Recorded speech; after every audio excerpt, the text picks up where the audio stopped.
Gelmişsən kəndə çörək zahda qoyublar sən. Çay sizib tərçiyəli zahda qoyublar sən. Belə şir bilirsənsə özməyə gəl şir tərpən. Səni hər kəs bilirsə hər şeyə qadir tərpən. Biləcərlilər deyir ki mənə şair tərpən. Hələ sağmaq üçün inək zahda qoyublar sənsin. Hələ sağmaq üçün inək zahda qoyublar sənsin. Hələ ki mən deyirəm yaxda qalan anda gəlib. Aybıqlar Biləcəriyə güclü qəzəl xan da gəlib. Müşayiət eyləməyə şamaqlı mehman da gəlib. Yanı da boşlu tütey zahda qoyublar sənsin. Yanı da boşlu tütey zahda qoyublar sənsin. Belə sözlükdə ki səbəb olsun səbəbim. Belə gördüm ki sənin vardı maşallah ədəbin. Görürəm Rəşad sənin tirəcmi gəlməyir təbim. Qara gün uyumağa şey zahda qoyublar sənsin. Qara gün uyumağa şey zahda qoyublar sənsin. Rəşadın adətidir, meyxana vərdişim benim. Seçim xiridarlara xüsusi çəkilişim benim. Vüqar belə şey deyib çox oğlanın işim benim. Narka biznesdə muzey zahda qoyublar sənsin.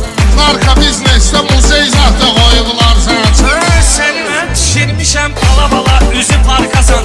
Bilmirəm sən ya Parişsən ya da Danimarkasan. Qaldı iş verməyə sən maşallah dış markasan. Orada məcburi əmək zahda qoyublar sənsin. Orada məcburi əmək zahda qoyublar sənsin. Gəlmişsən kəndə çörək zahda qoyublar sənsin. Çay sizib tərçiyəli zahda qoyublar sənsin. Sən elə bilməginə meyxanada lev kimisən. Səni sözlə sökərəm fikirləşmə ev kimisən.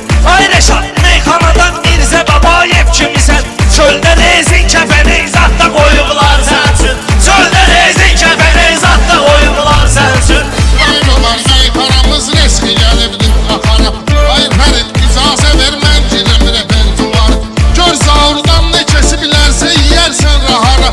Bir qızarmış göbələk zahda qoyublar sənsin. Bir qızarmış göbələk zahda qoyublar sənsin. Görmədiyim deyəsən söz deyəsən savadlasın.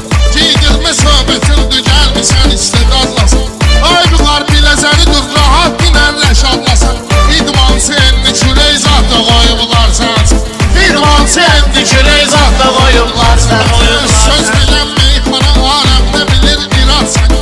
Biləcər torpağıdır saymıram bura yat səni. Gərək camaat düşün dağırda Rəşad səni. Gör özün gözlə bəbəy zahda qoyublar sənsin. Gör özün gözlə bəbəy zahda qoyublar sənsin. Bu mənim adətim döyür ki sənətdə bağlanım. Nə də adət olmayıb meyxanada ayaqlanım. Bu mənim qanımda yoxdur kiməsə yalarlanım. Girən oğlan girəcək zahda qoyublar sənsin. Girən oğlan girəcək zahda qoyublar sənsin. Gəlmişsən kəndə çörək zahda qoyublar sənsin. Çay sizib tərçiyəli zahda qoyublar sənsin. Gəlmişsən kəndə